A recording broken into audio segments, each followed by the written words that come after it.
Another rookie got signed, leaving 2 left. And we got to talk about, yeah, you could see the title.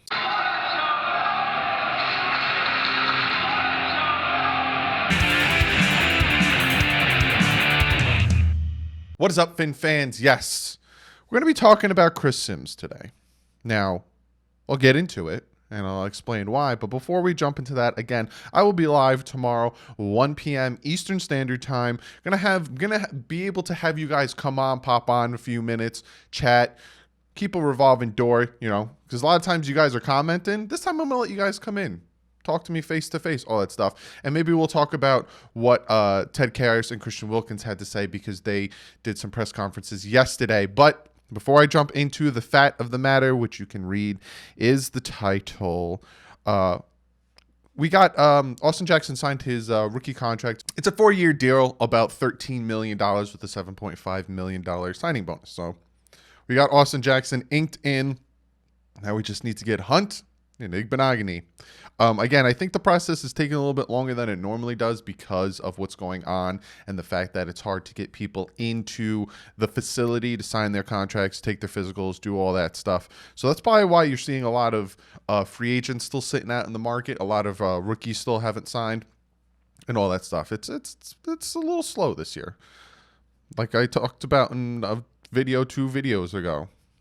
We might not even have anything but training camp, and they might cut the preseason down to 2 preseasons. If you haven't watched that video yet, I think that came out Monday or Tuesday. Go back and check that out. So let's talk about Chris Sims. Let's talk about what he had to say about the Miami Dolphins quarterback and the New England Patriots quarterback. Now, everyone knows Miami Dolphins select Tua Tagovailoa, right? Is he the future of the team? We'll find out. You draft him at 5. Hopefully he becomes the future of the team. But as of right now, we don't know. But again, hopefully we do. Chris Sims comes out and he says that Stidham from the New England Patriots, who hasn't done a thing yet in the NFL, he says, this is what he says, and I quote, Stidham is more talented than Tua. Tua is a creation of Alabama. You don't think Jarrett Stidham or like Justin Herbert would have set the world on fire if they got to play with 4 first-round receivers and 2 first-round tackles? So he is jumping on that narrative that a lot of people were jumping on pre-draft, pre-anything at this point. Once there was that somewhat connection of Tua going to Miami or Miami tanking for Tua, which, again, was a stupid narrative. Everyone wanted to start. The people who didn't want to just started to come out with a laundry list of things of why the Dolphins shouldn't take him. And what he's talking about here is one of those laundry list of things. Hey, Tua has everything around him. Hey, Tua is a product of the system in Alabama. Hey, Alabama has not produced a good quarterback since you can name whoever you want. Or say he hasn't produced a good, Alabama has never produced a good quarterback.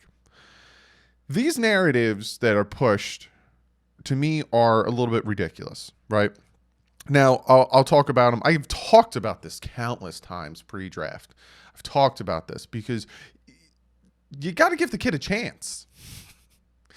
If you like Tua, if you don't like Tua, if whatever your mindset is, you got to give the kid a chance.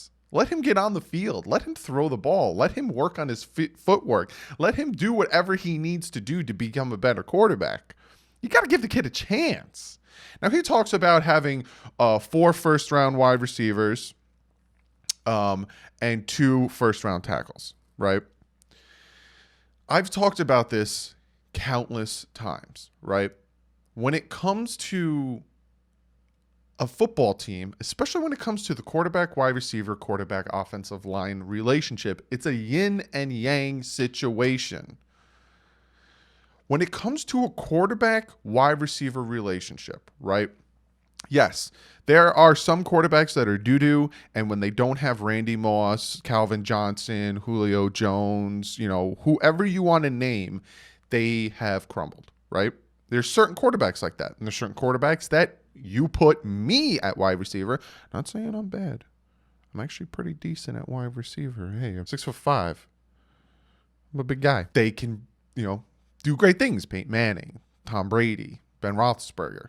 These are guys that constantly had somewhat of a revolving door of wide receivers, and they constantly were producing and getting to that second level. You got to put the ball in the place for the receiver to make their moves, especially slants. People think slants are an easy thing. If you don't throw a slant properly, the receiver has to come back to the ball or has to stop to catch the ball, gets tackled. If you notice a lot of Alabama, those slants would produce huge runs. Yes, because the wide receiver was athletic enough and good enough to get those, but Tua put that ball in the right spot for that receiver to keep running. That is, again, the yin and yang. You have to put the ball in the spot for the receiver to produce. You have to make the right throws. You have to make the right reads for the receiver to produce. Same thing with these tackles. Yes, an offensive lineman, if you can hold these defensive linemen for a long enough time, yes, you can, the quarterback can do whatever he wants. But if he has poor accuracy, poor power, poor footwork, then he's not going to produce. He's not going to be throwing the ball. He's not going to get the ball to the wide receiver. So yes, it's a yin and yang. But also, if you got concrete feet, you got no footwork, you don't know how to move in the pocket, get out of the pocket, and give your offensive lineman some type of help, then yes, you will get sacked a ton. Yes, you will get thrown around a ton. It's a yin and yang situation. So yes, these offensive linemen definitely help Tua, but Tua definitely helped these offensive linemen. Yes, these wide receivers are, you got 4 first-rounders like Chris Sims was saying, but he also did help them become 4 first-rounders. It's a yin and yang situation. Now, me sitting here right now, am I saying that Tua is, Tua's going to be the best quarterback to ever come out of Alabama? Tua's going to be the best quarterback that the Dolphins had since Dan Marino. Tua is the hands down, head over heels, whatever you want to say. He's the it. No, I have no idea. I'm hoping and praying he does, because I would love to have a star quarterback on this team for the first time in 21 years. I would absolutely love it. But I haven't seen the kid throw a pass in the NFL. Neither has Chris Sims. He hasn't even seen Stidham do anything starting against the starting NFL team. Maybe in preseason you've seen him do a few things, but again, preseason is a vanilla down, watered down option of the NFL. Chris Sims, to me, has no leg to stand on to talk about quarterbacks in general. I don't want to be that guy, but Chris Sims likes to come out and he likes to talk a lot. And I noticed that. Chris Sims was in the league for 5 years. 5 years. Got drafted to Tampa in 2004, played 3 years for there, 1 year in Tennessee in 2008, 1 year with the Denver Broncos 2009. Hasn't played a down of football in the NFL in 11 years. He started 23 games, threw 12 touchdowns and 18 interceptions in his career. Does that make him unqualified to scout or to,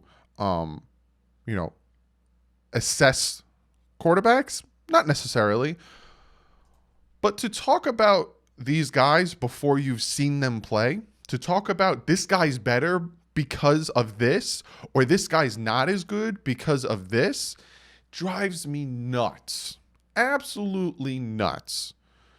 Again, I'm not saying Tua is the guaranteed best quarterback we've ever had, guaranteed best quarterback in the 2020 draft, sorry. I'm not predicting, not saying, but you got to give the kid a chance. To come out here and say these things is just ridiculous.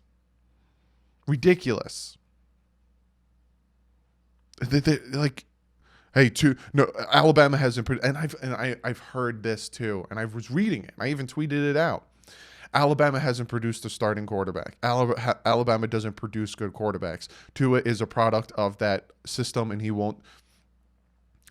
I have said this before. Before Peyton Manning, who was the star quarterback or quarterback, and since Peyton Manning, who has been that great quarterback coming out of Tennessee? Purdue, Drew Brees, before and after him. Name some of the great quarterbacks coming out of Purdue. To use that narrative and that talking point of Alabama's never produced a good quarterback is just unfair. Because what if he's the first? So for Chris Sims to come out and say all these things and to say Stidham's better than Tua when we haven't seen Tua do anything in the NFL and we haven't seen Stidham do anything in the NFL is just a little premature for me. And I think right now he's just bored, and I think the network that he's on is just bored, and they're trying to stir the pot and get people talking about it. Well, you succeeded. I'm talking about it. You're wrong. And I'm not even saying Tua is the best quarterback in the AFC East. I'm not even saying Stidham is the best quarterback in the AFC East. But to compare the two is just... And then he talks about, Justin Herbert, if they were behind that line. We won't know. We won't ever know. So to say that stuff is just... You're just reaching. You're just grabbing at straws. Just wanted to talk about that because I noticed... I saw this on Twitter and I was like, I know you guys are probably going to ask me about this, and I know you guys are probably going to want to talk about this. So yeah, comment below. Let me know. I want to know what you guys think. Now, I know some of you guys weren't for drafting Tua. I know some of you guys really wanted Tua. I want to hear your guys' opinion on this. Are you in the same mindset that you got to let the kid play? We have no idea. We have to see how he does. We have to see how he does in Chan Gailey's offense. We have to see what he does behind a different offensive line, wide receivers he's never thrown to. Let's see how this guy pans out before we come out here and say these things. Comment below. Let me know. I'm very interested to see what you have to say. Now, for comment of the day, I got two things I want to talk about. One, my last video talking about Dalvin Cook, it was like a good 80% of you guys saying no. Don't go for Dalvin Cook, especially at $16 million. And the quarterbacks we have. And there's a few of you guys that wanted Dalvin Cook, but I think we're all in agreement that if the Dolphins were to get Dalvin Cook, it would not be for $16 million a year. I think we're all in a good agreement on that is too high of a price. But there's some people that liked him in college and like the college he went to, and he's a Florida guy. And you were like, yeah, why not? You bring Dalvin Cook in. But I think good majority, I say most of the majority says no. The other thing I want to talk about is a trailer I'm going to play for you guys. Me and about 32 other NFL YouTubers were contacted by this really cool guy, Joe, fantasy football counselor. You can check him out on Instagram if you guys don't already know. And he's putting together a website. It's a fan network. This website is ridiculous. I'm going to play the trailer for the website, but I'm telling you, he got all 32 NFL YouTubers to come together on this website. You got Jet Central, you got Dan, the Buffalo Bills fan. You got a ton of NFL YouTubers coming together on this website. I'm going to play the trailer for you guys, and here it is.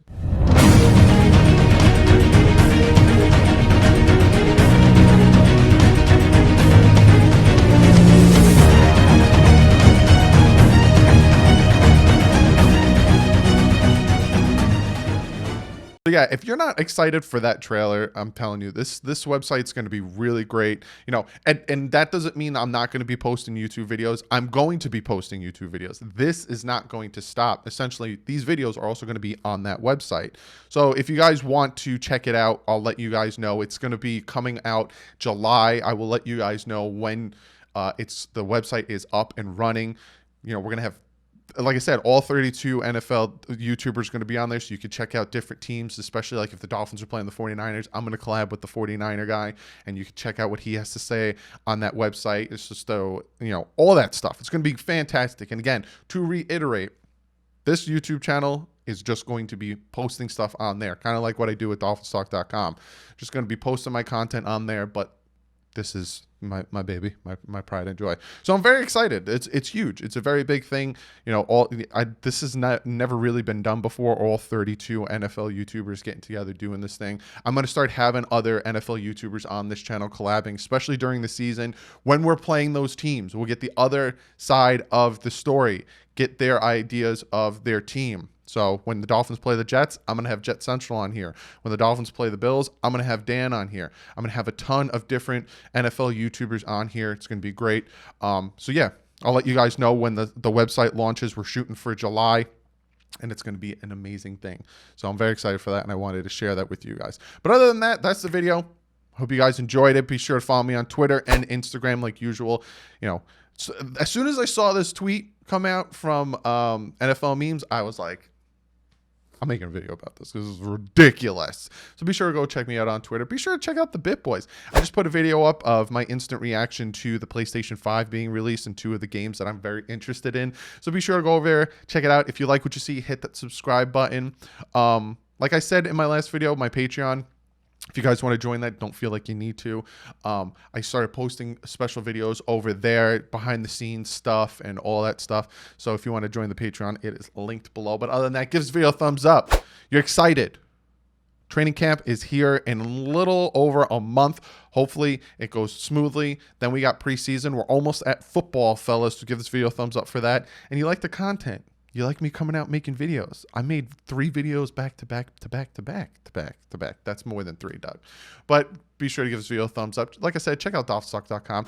Great website, ton of Dolphin content, ton of Dolphin stuff on there. So be sure to go over, check that out. Hit that subscribe button. Like I said, I will be live tomorrow, 1 p.m. Eastern Standard Time. Come hang out. I'm gonna try to get you guys on there. We're just gonna have a big hangout, revolving door of chats. You guys ask me questions, we just talk. So be sure to hit that subscribe button, hit the bell so you know when I go live tomorrow. But other than that, I'll see you guys tomorrow, 1 p.m. But like usual, stay classy and fins up.